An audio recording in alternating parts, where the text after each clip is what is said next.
In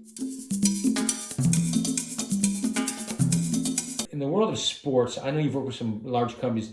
Tell us some of the companies you worked with in that area. Well, when I think of sports, I don't think so much about companies as teams, right? Teams, yeah. So we worked with the Seahawks, names you would recognize. Oh. Gonzaga basketball, names you would recognize. Oh, yeah. The U.S. Olympic archery team, the Olympic ski team, the United States national rugby team.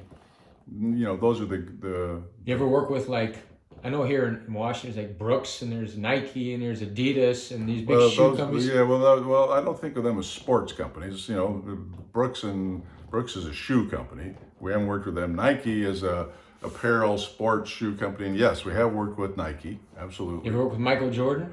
No, not so much with Michael Okay. Jordan. No. Well, I know you work with Nike. I'm just kind of messing with you. Yeah, So, no, I watched Michael Jordan, but yeah, well, as an athlete, we always view as, those companies as the biggest in the world.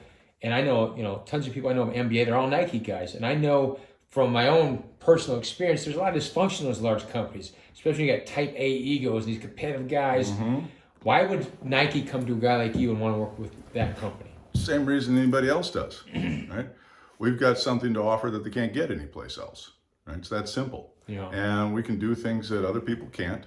And the challenge, of course, is proving it. Yeah. But we've got a record of success. You can go and look at our case studies. Nobody else has got anything close to what we've got in terms of documented results. Yeah. Right? And you know the drill. It's always a challenge getting through the clutter and the noise, and everybody and their brother claims they can do all this great stuff. But when it comes time to prove it, well, we've got the proof. Yeah. Now, my challenge, frankly, is people look at the results we produce, like some of those things I just told you about, and they can't believe it. Yeah. I say, well, here it is. Here's, you can talk to the guy. Yeah. Well, yeah. And I said, no, don't give me that stuff. It's like, you don't believe me? You think I'm lying about all this stuff? Right? I didn't build a career doing We just that. talked about your whole process of integrity and commitment and trust. Exactly. So, and the problem is that they're so used to these little narrow, one-dimensional, quote, solutions that don't actually do anything. Yeah. Right? And that's part of the problem with corporate America today is we want it all over lunchtime. Give us the brown bag lunch version. No. Yeah. It's like Michael Jordan. Yeah, I don't have time to really practice, but I want to be an NBA star. Do you now? Yeah. That's like 90% of the kids I deal with these days. Yeah, exactly. And then 99% of them never make it. Exactly. How about that? Let me ask you this. This is something I know. I'm dealing with a lot of corporations around the country, and there's a lot of change going on, and there's a lot of merging. And so let's just say there's a company, and all of a sudden they've been around, and they merge, and they have all this, it might be one division is one thing, they have different leadership and different systems and different strategies, and they merge with another one, and there's this whole dysfunction for a while. How do you work with companies when they go through mergers and acquisitions and change leadership? How can you support leaders within that scenario within a corporation? Mm-hmm. Well, we've done a number of these things. Ultimately, they're going through a huge change. Yeah, well, they're going through a huge change. Plus, when you've got a merger going, there's always a lot of fear. All right, who's going to lose their job? Who's going to get to come out on top, et cetera? Which systems ours are there? So there's a lot of that kind of stuff going on. And unfortunately, most companies they don't think this through, so they leave the merger and acquisition process up to lawyers and accountants. Yeah. Right? Well, yeah, they sort out the financial and the legal stuff, but they miss completely the cultural stuff. Yeah. So we may have a team that's like, well, the integration team, but what are we looking to integrate? Well, they tend to look more at the systems and processes, and that's not where these things fall apart. If you look at the statistics, the vast majority of mergers and acquisitions fail to meet the targeted financial performance that was the driving force to do it in the first place. Yeah. And many of them don't even come close. Yeah. Right? And the reason isn't because they missed something legally or financially, it's they missed it culturally, right? And how we get the teams to work together. These are leadership failures, not management failures. These are leadership failures. Yeah. And that's where we step in. It's like, well, let's look and see, how do we do this? So we've taken, I won't mention the company, but they were the result of 7 different acquisitions over the course of 4 or 5 years. Yeah. And they never bothered to literally try and do the kind of cultural integration. They did the legal financial stuff. Yeah. But you had these 7 little fiefdoms Yeah. there. No coordination, no real unification. They had a slogan, but not any real common vision. Yeah. So we took, it was 200 and some of them, senior guys from the whole organization off for a week. Yeah. And did what we call our intensive program with them, right? At the end of which, they went back to work in a structured way with us over the next few months and made progress that the CEO said we couldn't have made it in 10 years. We did it in 6 months. Yeah. Right? Because you get them on the same page, same language. They built trust with each other. They actually got to talk to people live and in person that they'd never seen before. We brought people in from 56 locations around the planet. Yeah. Right? To make this work. And yeah, it cost them a couple $1 million, but the payoff was literally immeasurable. They did a rough calculation they spent, I think it was $2.5 million by the time they finished this whole process and figured out $120 million in return. One thing I noticed in my own career and with some companies, when there was a merger, you might have the same goal in the same industry, but total different cultures. Right. And I remember dealing with salespeople, me and myself too, being frustrated that it's a new system, the boss was different, and it basically hindered performance because we were just so frustrated and stressed. I think you mentioned something about mood of an organization, and I know how important it is to have a great culture in sports, and when you have that same belief system and you do things the right way and you're all on the same page. I've seen companies destroyed because they had the best products, but the culture wasn't on the same page.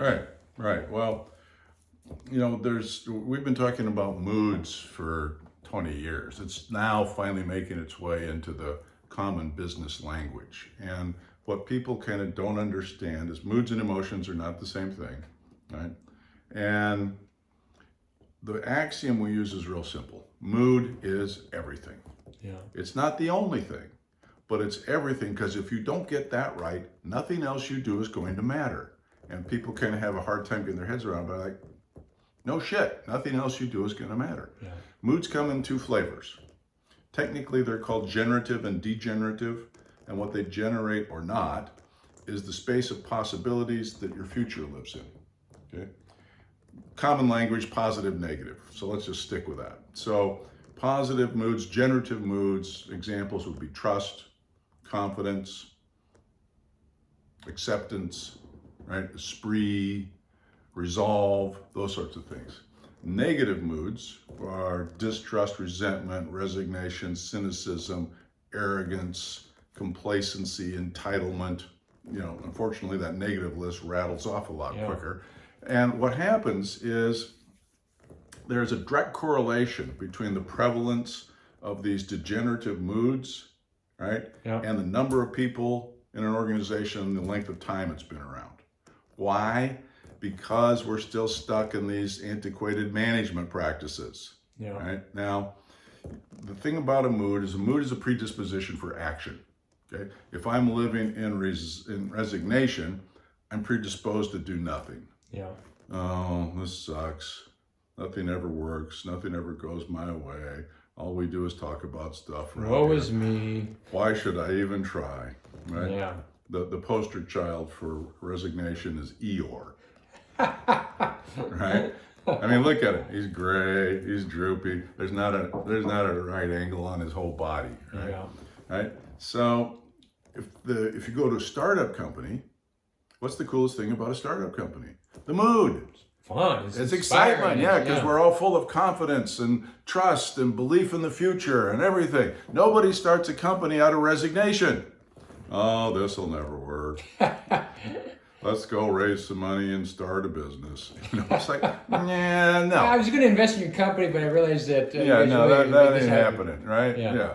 No, that doesn't happen. But how did we go from, it's like, well, they're the little lovebirds and now they're Edith and Archie, right? Yeah. You look it up, right? Look it up. Yeah, Edith and Archie. It's cultural reference, right? How did that happen? Right? Same thing here, right? So we teach a lot about what we call mood management, and the cynics out there go, oh, mood man, what am I supposed to play Barry White music? Yeah. And we go, yeah, wrong mood. Okay, that's not the mood you want. You know, you talked earlier, I just had to jump off thinking about the Seattle Seahawks because I've been on Seattle fans since the early 80s. And I seen it changed in 2010 when Pete Carroll came in because he changed the whole culture and the mood. Yeah. And I saw it this year watching the University of Washington football team. I could tell from the time they ran onto the field that something was missing. There's just something there. You can tell when a team's together and there's a Right. culture of belief.